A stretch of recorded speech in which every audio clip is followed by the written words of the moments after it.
Hello friends, आशा करता हूँ आप सब अच्छे होंगे। हमने प्रीवियस पार्ट में लेजिस्लेचर के मैक्सिमम पोर्शन को कवर कर लिया था। अब लास्ट चैप्टर जो है स्टेट के लेजिस्लेचर का, वो ये है high court in the states. मतलब हाई कोर्ट्स होंगे स्टेट के अंतर्गत। तो आर्टिकल 214 ये बोलता है हाई कोर्ट फॉर स्टेट, हर एक स्टेट में एक हाई कोर्ट होगा। और आर्टिकल 215 ये बोलता है high court to be a court of record. High court जो होगा वो एक कोर्ट ऑफ रिकॉर्ड होगा। जैसे कि सुप्रीम कोर्ट को भी हमने कोर्ट ऑफ रिकॉर्ड बताया था, क्योंकि इनके पास पावर होता है कि वो अपने कंटेम्प्ट के लिए पनिश कर सकते हैं, इसीलिए इनको कोर्ट ऑफ रिकॉर्ड बोला जाता है। आर्टिकल 215 में दिया हुआ है। और यही चीज़ सेम चीज़ सुप्रीम कोर्ट के लिए दी हुई है आर्टिकल 129 के अंतर्गत। अब आते हैं हम आर्टिकल 216 के अंतर्गत। 216 बोलते हैं constitution of high court. Constitution of high court में बता दिए कि सारे हाई कोर्ट में एक चीफ जस्टिस होंगे और अदर जजेस होंगे, जैसे कि president time to time necessary appoint करेंगे। अब आते हैं आर्टिकल 217 में, इनका अपॉइंटमेंट और कंडीशन ऑफ ऑफिस ऑफ जज ऑफ हाई कोर्ट। तो यहाँ पे बता दिए गए जो जज होंगे हाई कोर्ट के, उनको अपॉइंट किया जाएगा किसके द्वारा? प्रेसिडेंट के द्वारा। और उसके बाद ये बता दिया गया and the governor of state in case of appointment of a जज other than a chief justice, the chief justice of high court shall hold office in case of an additional or acting judge as provided in Article 224 and in other case until he attains the age of 62 years। तो यहाँ पे जो जज high court जज की जो maximum as the हुई है वो है 62 ईयर्स, और वहीं जब आती है बात सुप्रीम कोर्ट की तो वो है 65 ईयर्स। तो ये हो गया आर्टिकल 217 में, जिसमें अपॉइंटमेंट बता दिया गया है और साथ ही साथ इनकी एज बता दी गई है। अब इसके बाद बता दिया गया है कि ये जो हाई कोर्ट के जज होंगे वो रिज़ाइन किसको करेंगे? तो रेजिग्नेशन जो है वो अपने प्रेसिडेंट को दिया जाएगा। कोई भी जज अगर हाई कोर्ट का है तो वो राइटिंग में रेजिग्नेशन देंगे प्रेसिडेंट को। उसके बाद अगर किसी हाई कोर्ट के जज को रिमूव करना है तो सेम प्रोसीजर जो कि आर्टिकल 124 के क्लॉज 4 में दी हुई है फॉर रिमूवल ऑफ अ जज ऑफ सुप्रीम कोर्ट के लिए, सेम प्रोसीजर यहाँ पे भी अपनाई जाएगी अगर हाई कोर्ट के जज को रिमूव करना है तब। उसके बाद बता दिया गया है कि जो ऑफिस होगा जज का, वो अगर वैकेट हो जाता है by his being appointed by the president to be judge of the supreme court or his being transferred to by the president to other high court within the territory of India। तो यहाँ पे बता दिया गया जो president हैं वो किसी भी जज को एज अ सुप्रीम कोर्ट में अपॉइंट कर सकते हैं या फिर कोई अदर हाई कोर्ट में अपॉइंट कर सकते हैं, ट्रांसफ़र कर सकते हैं। उसके बाद आते हैं आर्टिकल 217 के क्लॉज 2 में, जिसमें मेन इम्पॉर्टेंट पोर्शन दिया हुआ है क्वालिफिकेशन। क्वालिफिकेशन में बता दिया गया है कि जो क्वालिफिकेशन है वो पहली तो सिटीजन ऑफ इंडिया होना चाहिए, दूसरा at least 10 year of judicial office in the territory of India. मतलब जुडिशल ऑफिस होल्ड करना चाहिए मिनिमम 10 साल तक, या फिर साथ ही साथ ये भी बता दिया गया है कि 10 साल तक अगर वो एडवोकेट ऑफ हाई कोर्ट हैं या 2 और मोर सच कोर्ट इन सक्सेशन हैं तब भी वो एज अ अपॉइंट किया जा सकते हैं हाई कोर्ट जज के। क्लॉज 3 में ये भी बता दिया गया अगर कोई क्वेश्चन अराइज होता है एज ऑफ अ जज ऑफ हाई कोर्ट को लेके, तो इसमें जो डिसीजन है वो प्रेसिडेंट आफ्टर कंसल्टेशन में चीफ जस्टिस ऑफ इंडिया के साथ लेंगे और जो डिसीजन होगा प्रेसिडेंट का वो फाइनल होगा। अब आते हैं हम आर्टिकल नंबर 218 में। 218 ये बोलता है application of certain provision relating to supreme court of high court. मतलब हाई कोर्ट के ऊपर सुप्रीम कोर्ट के कौन कौन से प्रोविजन लागू होंगे। तो 124 के क्लॉज 4 और 5 में जो प्रोविजंस दिए हुए हैं वो as it is high court के ऊपर अप्लाई होंगे। अब आते हैं आर्टिकल 219 में। तो इनको ओथ कौन दिलाएगा? जजेस ऑफ हाई कोर्ट को ओथ कौन दिलाएगा? तो वो ओथ दिलाने वाले हैं वो गवर्नर या फिर सम अदर पर्सन जो कि अपॉइंटेड किए जाएँ बाय हिम, मतलब किसके द्वारा? गवर्नर के द्वारा।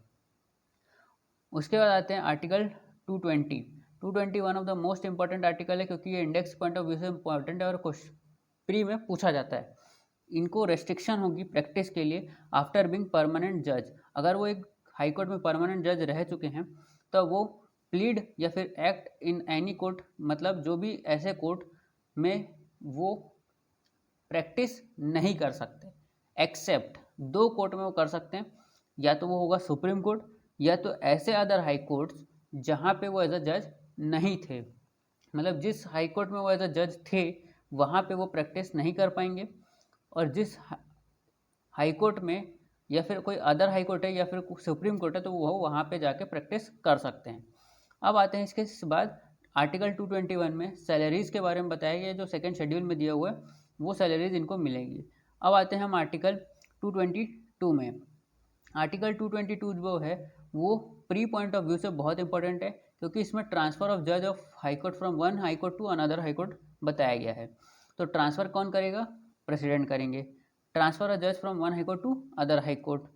उसके बाद आता है article number 223, appointment of acting chief justice. अगर कोई office of chief justice of high court अगर वेकेंट है, तब by reason of his absence या फिर कोई अदरवाइज कोई रीज़न हो सकता है, तब जो है वो ऑफिस कोई भी वन ऑफ द अदर जज ऑफ द कोर्ट जिसको प्रेसिडेंट अपॉइंट करें, वो as a acting chief justice हो सकते हैं। अब हम आर्टिकल 224 में आते हैं। तो आर्टिकल 224 बोलता है appointment of additional and acting जजेस। एडिशनल और एक्टिंग जजेस की बात की गई है। इनमें बता दिया गया है कि by reason of temporary increase in the business of high court और by reason of arrears of work, मतलब बहुत सारा वर्क हो जाने की वजह से, president that the number of जजेस of that court for at any time being increase किया जा सकता है by appointing duly qualified person to be an additional जजेस ऑफ द कोर्ट। और ये जो एडिशनल जजेस होंगे वो सिर्फ और सिर्फ 2 साल तक के लिए ही अपॉइंट किए जाएंगे, 2 साल से ज़्यादा के लिए अपॉइंट नहीं किए जाएंगे। और व्हेन एनी जज of high court other than chief justice is bye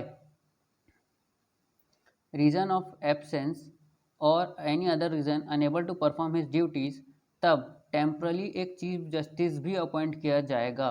किसके द्वारा? तो वो एक क्वालिफाइड, मतलब प्रेसिडेंट के द्वारा ही किया जाएगा और ड्यूली क्वालिफाइड पर्सन होगा टू एक्ट एज अ जज of that court until the permanent जज हैज़ रिज्यूम्ड हिज ड्यूटीज़ नहीं हो जाती।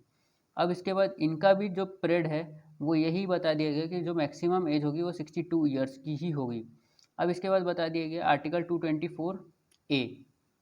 224A में बताया गया है कि अपॉइंटमेंट ऑफ रिटायर्ड जजेस at sittings of high court, मतलब जो रिटायर्ड जजेस होंगे उनको भी सीटिंग्स ऑफ हाई कोर्ट में बैठने की अनुमति दी जा सकती है, जैसा कि प्रेसिडेंट बाय ऑर्डर डिटरमाइन करें और एज अ जज उनको बैठाया जाएगा। लेकिन they shall not be deemed otherwise to be deemed to be a जज ऑफ हाई कोर्ट, मतलब उनको एज अ जज ऑफ हाई कोर्ट नहीं माना जाएगा, लेकिन तो भी वो एज अ सिटिंग में बैठ सकते हैं अगर वो वहाँ से रिटायर हुए हैं तब। उसके बाद आते हैं आर्टिकल 225 में, जिसमें बता दिया गया jurisdiction of existing high court. Existing high court के बारे में जुरिस्डिक्शन क्या होगा, तो यहाँ पे बता दिया गया है जो एप्रोप्रिएट लेजिस्लेचर है वो वर्च्यू ऑफ पावर कन्फर्ड कर सकती है उस लेजिस्लेचर ऑफ कॉन्स्टिट्यूशन में कि वो हाई कोर्ट का जुरिस्डिक्शन को बता सकती है, और साथ ही साथ including any power to make rules of court and regulate the sitting of court, और साथ ही साथ ये रूल्स भी बना सकती है और डिवीज़न कोर्ट को लेकर भी वो नियम बना सकती है और उनके जुरिस्डिक्शन को भी तय कर सकती है। अब आगे चलते हैं आर्टिकल नंबर 226 में। ये एक इम्पॉर्टेंट आर्टिकल है जो सबसे ज़्यादा पूछा जाता है। Article 226, power of high court to issue certain writs. कौन कौन से सर्टेन रिट्स को इशू कर सकता है हाई कोर्ट?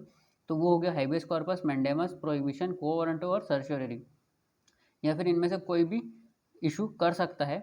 और किस पर्पस के लिए इशू करेगा ये बहुत इंपॉर्टेंट है। पहला है जो पार्ट 3 जो कि फंडामेंटल राइट से डील करता है, अगर उसका कोई वायलेशन होता है तो उसको एनफोर्स कराने के लिए ये रिट इशू की जाएगी।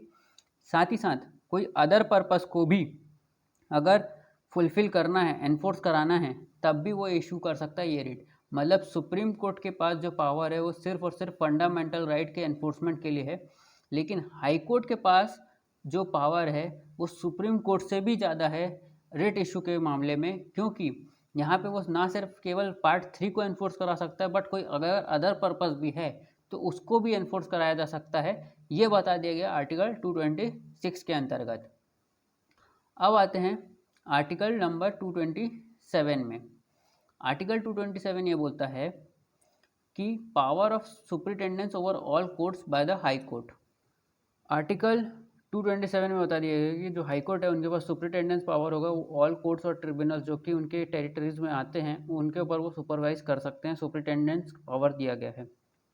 सुपरिटेंडेंस पावर के अंतर्गत हाई कोर्ट में call for return from any such court, call कर सकते हैं कोई भी, मेक और इशू जनरल रूल बना सकते हैं, prescribe form in books entries और अकाउंट्स को मेंटेन करने के लिए रूल्स बना सकते हैं।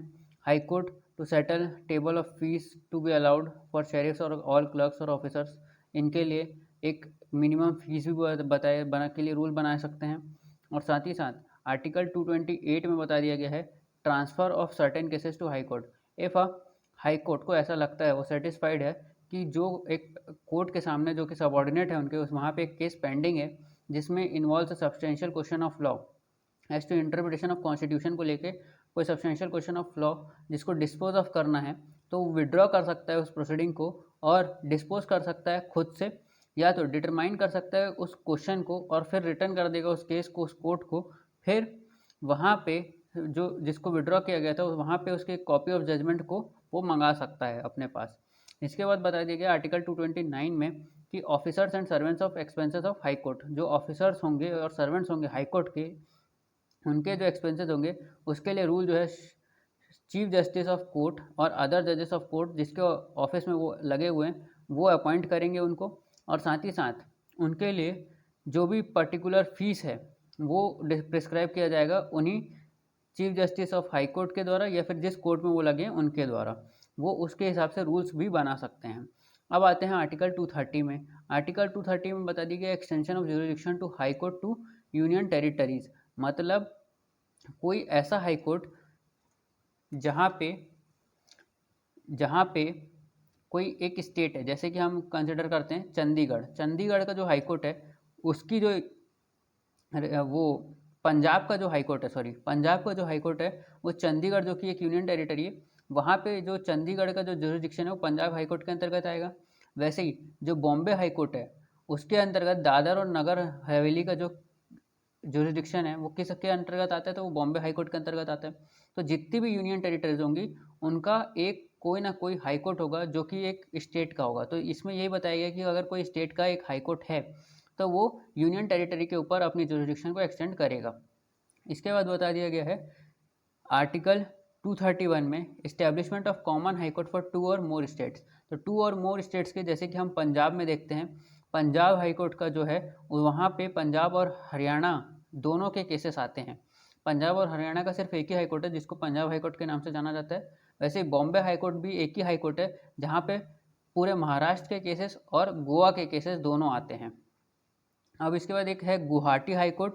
गुवाहाटी हाई कोर्ट में आसाम, मिज़ोरम, नागालैंड और अरुणाचल प्रदेश, इन सब के केसेस कहाँ आते हैं, गुवाहाटी हाई कोर्ट में ही आते हैं।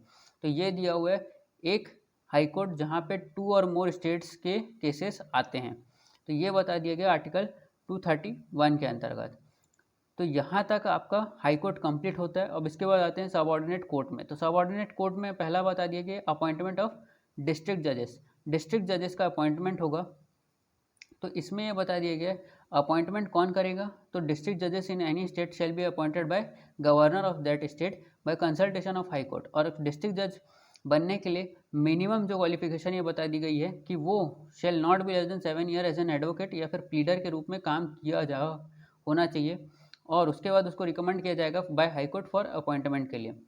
अब इसके बाद ये भी बता दिया गया है कि आर्टिकल 234 में इसमें ये बताया गया है कि जो रिक्रूटमेंट होगी पर्सन्स की अदर देन डिस्ट्रिक्ट जजेस तो होते ही हैं एक डिस्ट्रिक्ट में, उसके साथ साथ और भी सिविल जजेस होते हैं, तो उनका अपॉइंटमेंट बताया गया 234 के अंतर्गत।